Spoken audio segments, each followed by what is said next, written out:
오늘 말씀의 요절은 1장 5절 말씀입니다. 사도 바울이 믿음의 제자 디모데에게 내가 너를 그레데에 남겨둔 이유는 남은 일을 정리하고 내가 명한 대로 각 성의 장로들을 세우게 하려 함이니. 바울이 이 디도를 그레데 섬에 남겨둔 이유가 두 가지입니다. 남은 일을 정리하고, 둘째, 장로들을 세우게 하기 위해서 자기 대신에 디도를 그레데 섬에 남겨둔다는 내용입니다. 바울에게는 대표적인 두 제자가 있습니다. 오늘 본문에 나오는 디도, 그리고 또 한 제자 디모데. 아주 공교로운지는 몰라도 디모데에게도 각 성에 다니며 제자들을, 장로들을 세워라, 감독자를 세워라. 그래서 디모데전서 3장에 감독자를 세우라는 내용이 나오고, 디도서 1장에도 장로들을 세우라 하는 말씀이 나옵니다.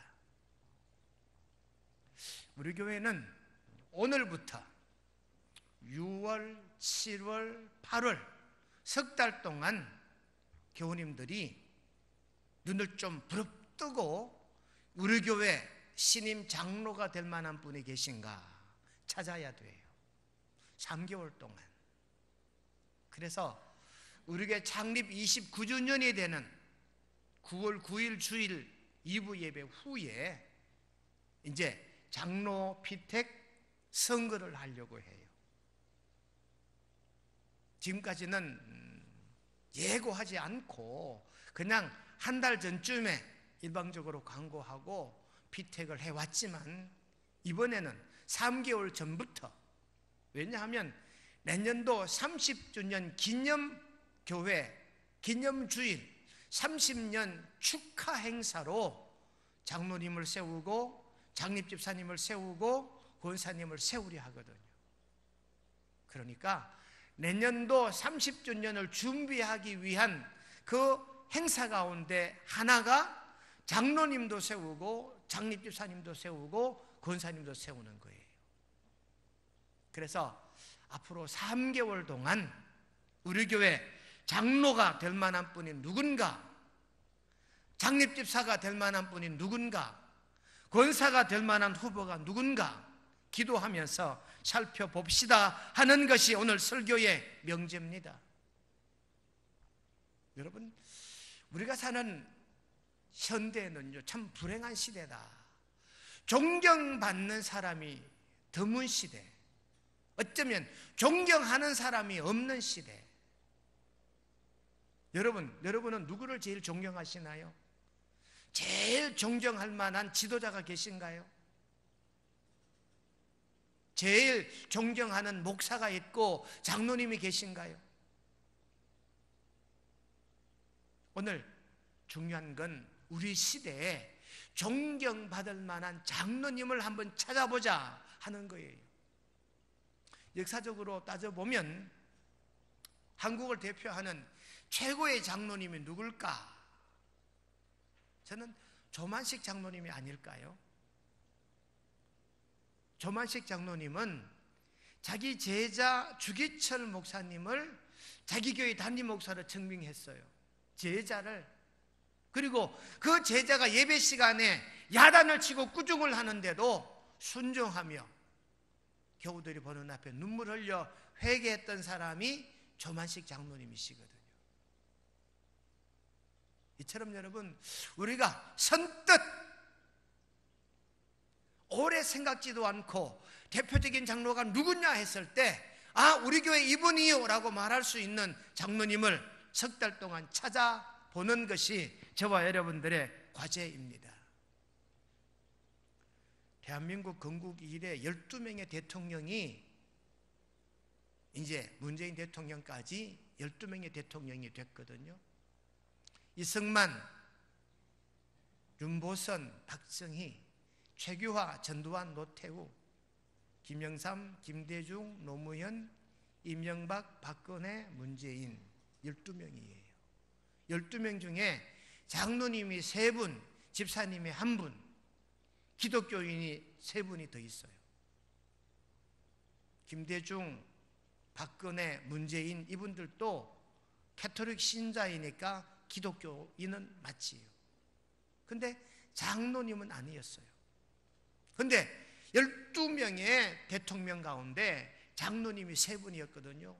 이승만, 김영삼, 이명박. 여러분, 한국의 대통령이 세 사람이나 장로님이었다. 그러나 결과는 어떠한가요? 이분들이 다 존경받으셔야 하고 우리가 지금 존경하고 있는가요? 여러분, 우리 시대의 불행은 이와 같은 거다. 존경받을 만한 목사도 없고 존경받을 만한 장로님도 안 계시는 시대가 바로 우리 시대인 겁니다. 이런 시대에 오늘 사도 바울은 믿음의 제자 디도에게 내가 너를 그레데에 남겨둔 이유는 남은 일을 정리하고 내가 명한 대로 각성의 장로들을 세우게 하려 함이라 그랬거든요. 여러분, 본문의 배경은 이래요. 사도 바울이 3차 전도 여행 중에 예루살렘에서 체포를 해서 로마로 압송되어 갔어요. 갔다가 잠깐 풀려났습니다.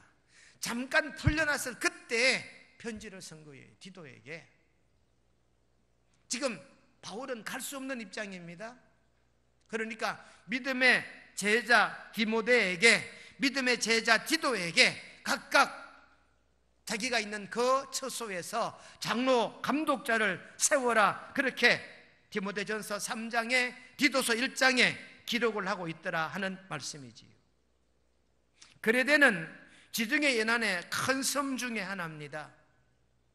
유럽과 아시아, 아프리카 이 중요한 대륙을 잇는 섬인데 거리가 거의 비슷해요. 그레데에서 유럽 가는 길이나 아시아 가는 길이나 아프리카 가는 길이는 거의 비슷한 위치에 있습니다. 그래서 이 그레데 섬은 그 당시에 고도의 문명이 발전된 그런 도시예요. 그런데 한 안타까운 건요, 이 그레데 섬의 도덕과 윤리는 땅에 떨어질 정도로 아주 형편없는 그런 지역이었다는 겁니다. 아마 우리가 굳이 요즘 시대 표현을 하면 우범지대였다 하는 거지요. 그레데 섬이 어떤 형편이었는지 디도서 1장 12절 말씀에 보면 그레데인 중에 어떤 선지자가 말하는데 그레데인들은 항상 거짓말쟁이며 악한 짐승이며 배만 위하는 게으름뱅이라. 디도서 1장 12절 말씀에 그레데 섬의 상황을 말하는데 그레데 사람들은 거짓말쟁이고 악한 짐승 같고 게으름뱅이, 이기적 게으름뱅이다. 그렇게 그레데 섬의 상황을 설명을 하고 있습니다. 그러니까 이 그레데 섬에 윤리적으로나 도덕적으로 형편없는 이 그레데 섬에 윤리적으로나 도덕적으로 모본이 될 만한 모델들을 세워야 하는 숙제가 디도에게 주어져 있다는 사실을 알 수가 있지요. 먼저 이렇게 말합니다. 남은 일을 정리하고, 우리가 새롭게 가진 이 성경은 남은 일이라 말하는데요, 우리가 전에 보던 개역 성경에는 부족한 일을 정리하고라고 나와요. 부족한 일, 바울이 미처 못했던 일. 그러니까 이 디도에게 미처 감당하지 못했던 남은 일을 정리하라, 그렇게 말하고 있어요. 남은 일이 뭔가? 그레데 섬의 성도들로 하여금 거듭나게 하는 것, 복음을 선포해서 그레데 섬을 복음화시키는 이 일을 디도에게 명하고, 그 다음에 장로들을 세우라는 말은 교회를 조직하란 말이지요. 여러분, 우리가 어떤 일을, 어떤 공동체를 만들 때 꼭 조직을 먼저 해야 돼요. 2사람이 모이든 10사람이 모이든 이 모이는 곳에는 당연히 이 모임을 대표할 만한 리더를 뽑아야 이 모임이, 이 공동체가 잘 흘러가게 되어 있기 때문입니다. 그래서 오늘 이 남은 일, 남은 일 중에 가장 중요한 건 교회를 조직하고, 또 하나 디도서 1장 10절로 11절에 보니까 이 그레데 섬에 거짓 교사들이 많았어요. 거짓 교사들이 자칫 그리스도인들을 혼란케 할 수 있기 때문에 그레데 섬에 있는 거짓 교사들을 전부 다 견제해서 물리쳐라 하는 이런 숙제를 이 디도에게 내렸다는 말이에요. 그러면 그 내린 숙제 가운데 가장 큰 숙제가 뭐냐? 장로들을 세우라 하는 거예요. 오늘 우리 명성교우들에게도 앞으로 3개월 동안 주어진 숙제가 뭐냐? 우리 명성교회 안에 장로님이 될 만한 분 3분, 3분이 딱 못 박혔어요. 3사람 더 세우고 싶어도 교회법에 따라 세울 수가 없습니다. 앞으로 3개월 동안 우리에게 내린 숙제가 있어요. 바울이 디도에게 내린 숙제는 그레데 섬에 장로를 세우는 거고, 우리에게 내려진 3개월간의 숙제 또한 3사람의 장로님을 눈여겨 보아두는 거예요. 그리고 9월 9일 투표할 때 그 사람들 이름을 적어야 되는 거예요. 사도행전 14장 23절에 보면 바울은 자기가 교회를 개척하면 곧바로 장로님들을 세웠다는 사실이 사도행전 14장 23절에 기록되어져 있습니다. 각 교회에서 장로들을 택하여라고 말하고 있거든요. 그러니까 교회가 세워지면 곧바로 합당한 성도들이 생기면, 세례교인 30명이 되면 반드시 장로들을 세웠다는 거지. 그래서 사도행전 14장에 의해서 우리 교단은 교회를 개척하고 세례교인 30명이 되면 장로님을 2분 뽑을 수가 있어요. 이렇게 교회가 세워지면 곧바로 조직을 하는데 장로님들을 세웠다 하는 것이 이 교회 역사입니다. 여러분, 성경의 장로 제도가 아주 오래전부터 시작됐다는 사실을 알 수가 있습니다. 이 장로 제도는요, 하나님의 명령에 의해서가 아니라 자연 발생적이에요. 믿는 무리들이 모였는데 모이다 보니까 자연적으로 그 모인 무리들 중에 영성적으로나 인격적으로나 도덕적으로 존경받을 만한 분이 계셨거든요. 그런 분들을 이 자연 발생적으로 성경에는 세웠다는 겁니다. 그러나 민수기 11장 24절 25절에 보면 공적인 직무를 주고 세운 장로는 첫 번째예요. 왜 세웠냐? 모세를 돕기 위해서. 모세가 출애굽 이후에 혼자 이스라엘 백성들을 영도에 가니까 너무 힘이 들어요. 그래서 모세를 돕기 위해 70명의 장로들을 세웠다는 이 문헌의 증언이 민수기 11장에 기록되어져 있습니다. 그러니 여러분, 장로 제도의 첫 번째는 모세를 돕기 위해서예요. 모세를 견제하기 위해서가 아니에요. 언제부턴가 한국교회는 이상한 전통이 있어요. 장로는 목사를 견제해야 된대. 성경 어디에 장로님들이 목사를 견제하라 그랬습니까? 도우라 그랬지. 장로님들이 장로님 모임에만 가면 이상한 거 배워와요. 목사하는 대로 가만 내버려두면 교회 꼴하지 안 된대. 목사 목회 야당이 돼야 된대. 성경 어디에 목회 야당이 되라 그랬나요? 저는 그래서 목사회 안 가요. 우리 교회 장로님이 장로회 안 가는 걸 저는 원합니다. 가기만 가면 서로 견제한대요. 엉뚱한 것 배워와요. 분명히 민수기 11장 24, 25절에 보시면 모세 혼자 출애굽한 민족들을 이끌어가기 힘들기 때문에 모세를 돕는 70인의 장로를 세웠다는 것이 첫 번째 장로 제도의 기원이에요. 장로의 직무는요, 모세를 도와 백성들을 지도하고, 출애굽기 3장 16절, 4장 26절에 백성들을 지도하고, 출애굽기 19장 7절로 24절에 보면 정치적 지도자 역할도 했다라고, 나라 일에 참여하기도 했다라고 성경은 기록을 하고 있습니다. 이러다가 산헤드린, 신약 시대에 와서는 산헤드린의 어석의 중심이 돼요. 산해들이는 지금으로 말하면 국회의원들입니다. 법을 세우는 지역이니까. 이렇게 해서 신약 성경에 와서는 교회의 지도자, 장로들로 세움받았다는 사실을 알 수가 있습니다. 그래서 장로직은 교회의 부동산을 관리하고, 동산은 재직회가 관리해요.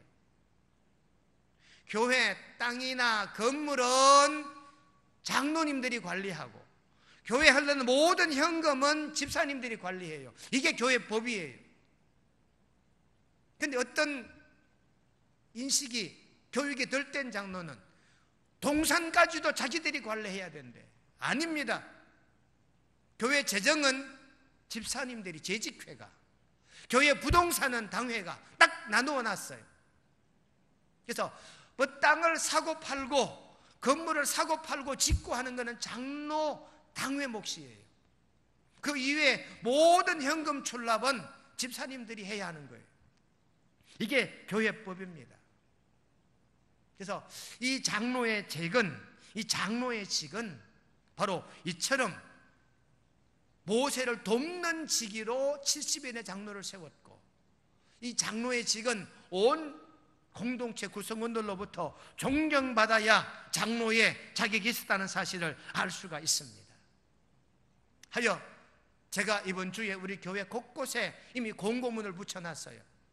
각 층마다 성강기 안에 군명성교회 장로 정선 안내라 해서 9월 9일 내라 못 박아놓고, 군명성교회 장로의 자격 1번 디모데전서 3장 1절로 7절에 합당한 자, 오늘 보면 디도서 1장 4절로 9절에 합당한 분으로 정하려고 합니다.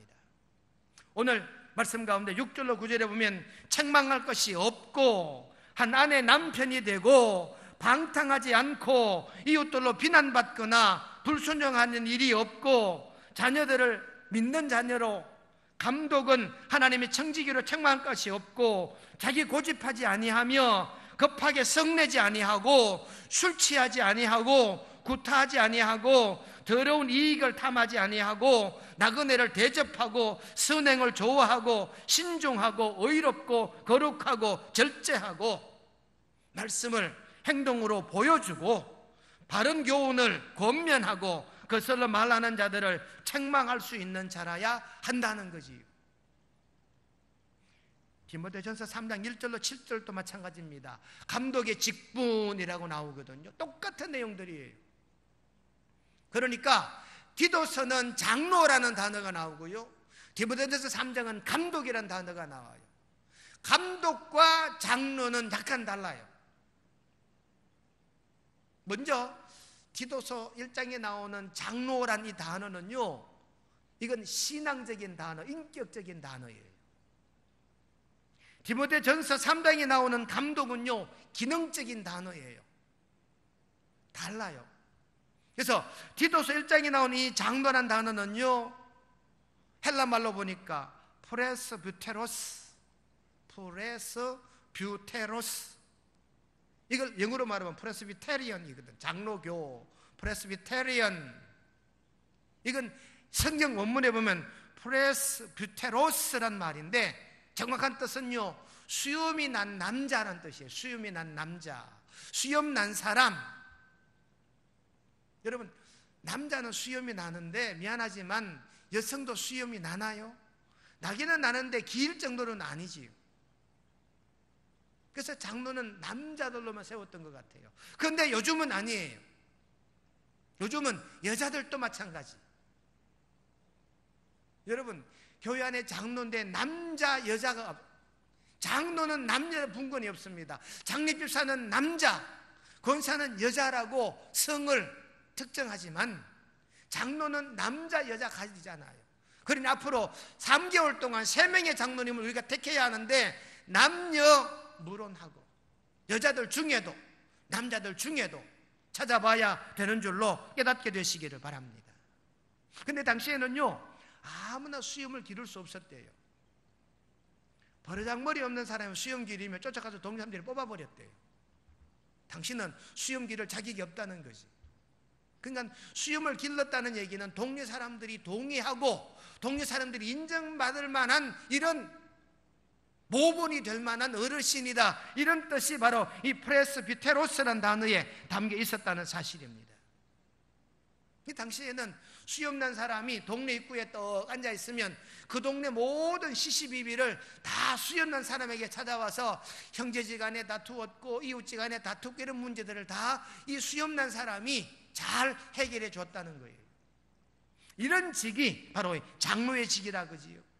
인격적으로 존경받아야 되는 인격적 호칭이 장로란 단어입니다.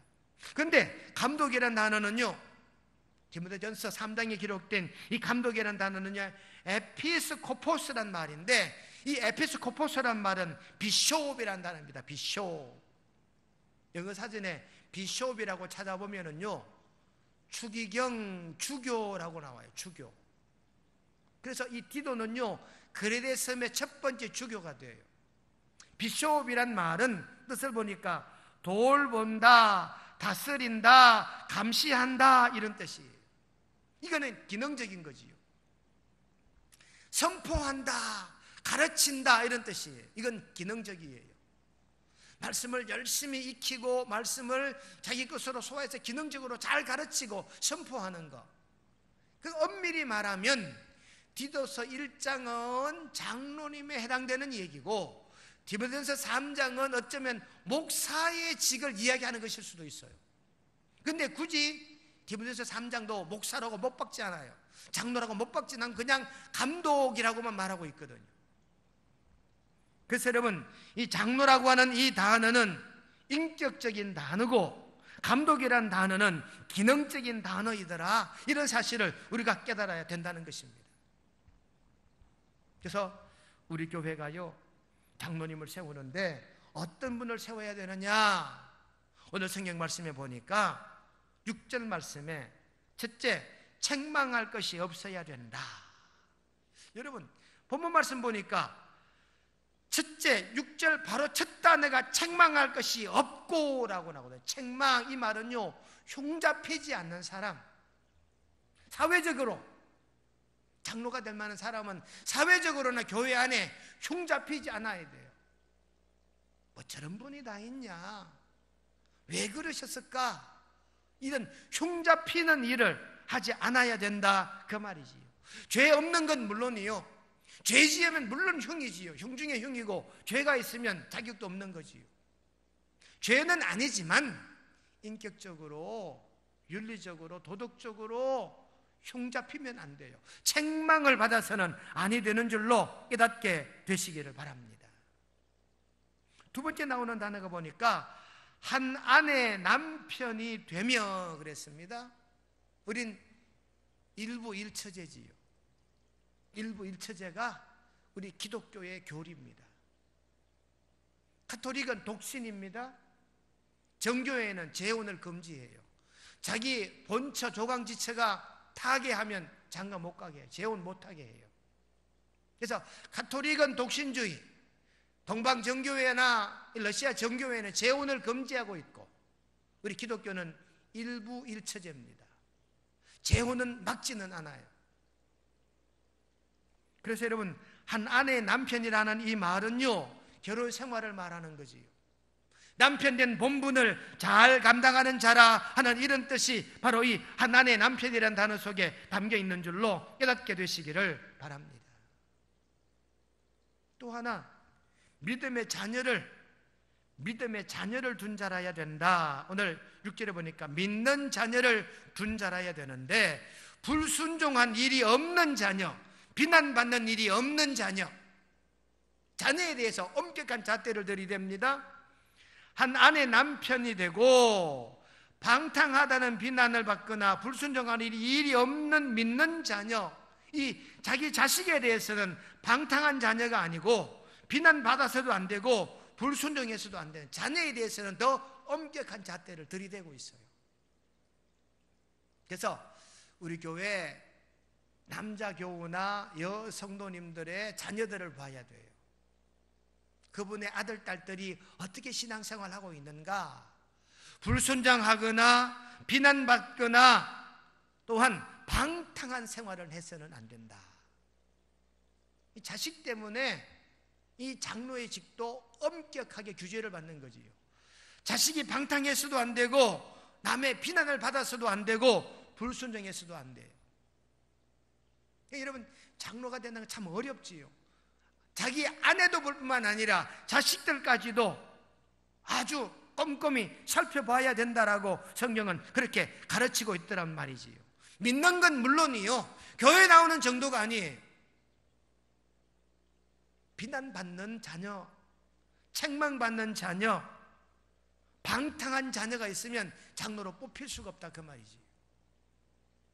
또한 여러분, 오늘 우리가 읽진 않았지만 이 디도서 전체가 말하는 것이요, 이 장로의 직은 대단히 중요한 직책이기 때문에 그 엄중한, 아주 세세히 살펴봐야 한다는 내용을 충분히 담고 있습니다. 또 하나, 장로의 직 요건은요, 청지기로서의 책망할 것이 없어야 된다. 10절에 보십시오. 청지기로 책망할 것이 없고 라고 말합니다. 청지기는 대신 일하는 사람이에요. 주인의 집 일을 대신 맡아 일하는 사람, 청지기예요. 교회 주인이 누굽니까? 하나님. 하나님의 일을 대신 맡아 하는데 이 대신 맡아 하는 이 일에 책망할 것이 없어야 된다. 그러니까 청지기와 같은 어떤 삶의 자세, 청지기로서의 생각을 가진 자라야 한다는 거지요. 내 것이라 고집하지 않고, 이어지는 말이 보니까 제 고집대로 하지 아니하며. 여러분, 목사가 고집 피우면 이 참 골치 아파요. 고집신 목사, 교회를 더욱 혼란스럽게 합니다. 고집신 목사가 있는 교회치고 분쟁 안 한 교회가 없어요. 목사는 고집 피우면 안 돼요. 장로님도 마찬가지입니다. 장로님도 고집 부리면 안 돼요. 그래서 당회를 할 때 아닙니다 하면 얼른 자기 것을, 자기 생각을 꺾을 수 있어야 돼요. 목사도 마찬가지지요. 당회하는데 장로님들이 목사님 이건 아닙니다 하면 얼른 꺾어야 돼요. 고집 피우면 교회가 혼란스러워져요. 그래서 고집 부리지 않는 목사, 고집 부리지 않는 장로라야 교회는 평안하다는 겁니다. 그래서 바울이 말합니다. 디도에게 고집쟁이 장로는 세우지 말라는 거예요. 여러분, 잘 살펴야 합니다. 고집 피운 장로 세우면 교회는 불란스러울 수가 있다. 이어지는 단어가 뭡니까? 급히 분내지 아니하며. 화를 잘 내는 사람도 부적합해요. 성질 부리는 사람, 급히란 단어가 있습니다. 그냥 분내는 단어에 급히 분내는 사람, 이런 사람도 급히 분내는 사람도 안 된다. 술을 즐기지 아니하며. 술을 즐긴다는 말은 2순배, 3순배 자꾸 마신다는 이야기지요. 어쩌다가 약으로 먹는 경우, 어쩌다가 사업상, 어쩌다가 아주 흉한 일을 보았을 때, 어쩌다가 1년에 한두 잔 정도, 평생에 한두 번 정도는 모르겠거니와 여러분, 즐긴다는 말은 자주 한다는 얘기잖아요. 그 다음 이어지는 말이 구타하지 아니하며. 이 구타란 말은요, 직접 몸싸움한다는 뜻도 있지만 과격하지 아니하며라는 뜻이 있어요. 과격하지 않아야 된다. 그래서 장로는 과격하면 문제를 만들어낼 수 있기 때문에 과격하지 않아야 된다는 의미도 포함하고 있습니다. 더러운 이익을 탐하지 아니하며. 더러운 이익, 부당한 방법으로 범법자가 되어 돈을 벌어들이는 이런 것들, 윤리와 도덕에 어긋난 방법으로 재물을 긁어 모으는 이런 일도 기연자고 있다는 사실을 알 수가 있습니다. 모두 부정적인 단어지요. 그런데요, 8절부터는 긍정적인 자격을 말합니다. 그래서 6절, 7절은 부정적인 모습이요, 8절과 9절은 긍정적인 모습입니다. 뭐라 말하느냐? 나그네를 대접하며. 나그네가 누굽니까? 집 없이 떠돌아다니는 사람. 그래서 여러분, 약자의 대명사가 나그네입니다. 예수님께서도 과부, 고아, 객, 나그네를 잘 보살폈지요. 그래서 이와 같은 약자를 잘 보살필 줄 아는 사람이 되어야 되고, 선행을 좋아하고 의롭고 절제하며 미쁘신 말씀을 가르치는, 미쁘신 말씀이란 이 말은요, 행동을 보이는 사람을 말하는 거예요. 교수의 능이 있어서 잘 가르친다는 의미보다도 자기가 행동으로 가르칠 수 있는 이런 사람을 일컬어 하는 말이 그 말이에요. 그리고 더 있던 말이 무슨 말이냐? 오늘 성경 말씀 가운데 보니까 바른 교훈을 말하고 권면하고 거슬러 말하는 자를 책망할 수 있는 사람. 여러분, 오늘날 장로님들이 교인들을 책망할 수 있어야 된다. 근데 책망 잘 할 수 없지요. 하지 않지요. 목사도 잘 안 하지요. 하면 시험 들지요. 장로님은 책망할 수 있어야 된다. 남을 탓할 수 있을 정도가 되면 자기 자신은 적어도 남을 탓하는 것보다는 자기 자신은 훨씬 더 훌륭해야 된다는 사실을 전제하고 있기 때문에 그렇다는 말씀입니다. 이토록 구미명성교회 장로의 자격은 남녀를 막론하고 디도서 1장 5절로 9절, 디모데전서 3장 1절로 7절에 해당되는 사람이 장로의 자격이 있는 줄로 깨닫게 되시기를 주님의 이름으로 축원드립니다. 두 번째 자격은요, 총회 헌법 40조와 42조에 합당한 사람. 총회 헌법 40조는 이렇습니다. 장로의 자격은 상당한 식견과 통솔의 능력이 있는 자로 무흠 세례교인으로 7년을 경과하고 40세 이상 된 자, 남자 여자 없어요. 무흠 7년이란 이 말은요, 7년 동안, 지금으로부터 앞에 7년 동안 검고 이상의 정과가 있어서는 안 된다, 그 말입니다. 여러분, 다음 주 수요일 우리 지방선거를 하지요. 그런데 그 후보자들의 이력을 보니까 전과 기록까지 나오더라고요. 전과 기록이 나와요. 세상의 지도자는 전과가 있어도 괜찮은지 몰라도 교회 장로님이 되실 만한 분은 전과가 있어야 안 돼요. 미안하지만 전과 있는 사람은 장로나 장립집사나 권사가 되려 하시지 마십시오. 총회법에 막고 있습니다. 무엄이라고 말하고 있거든요. 그리고 7년 동안, 앞으로 7년 전, 지금부터 7년 전 과거 이 시간들 속에 범법 행위가 있어서는 아니 되는 겁니다.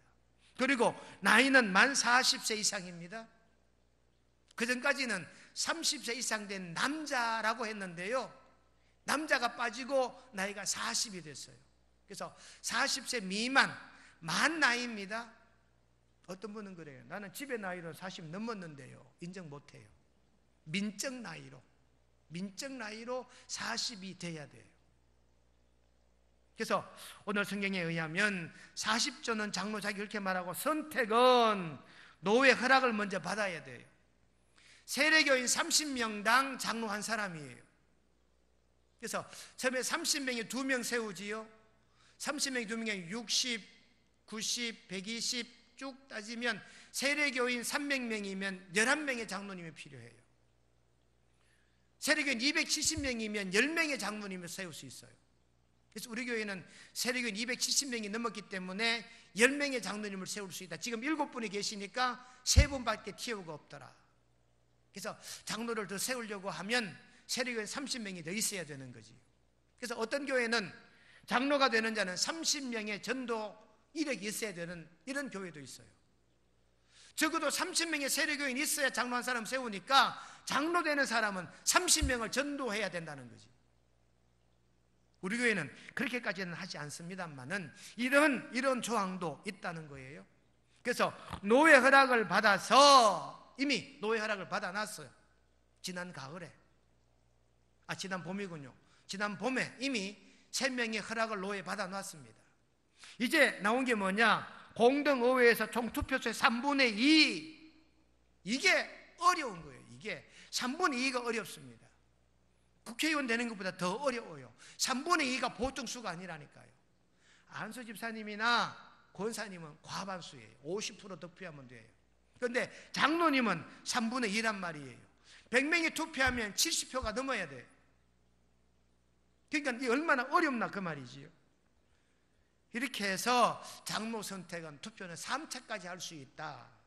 첫 번째 해보고 3분의 2가 안 나오면 두 번 또 할 수 있고, 두 번 해서 3분의 2이 안 나오면 또 할 수도 있다 그 말이지. 이렇게 총회 헌법에 합당한 사람이어야 되고, 셋째는 당회와 조화를 이룰 수 있는 분.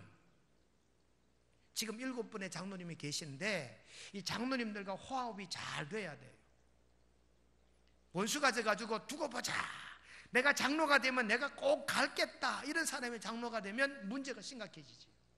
사사건건 당회가 싸움판이 되겠지요. 여러분 꼼꼼히 살펴야 됩니다.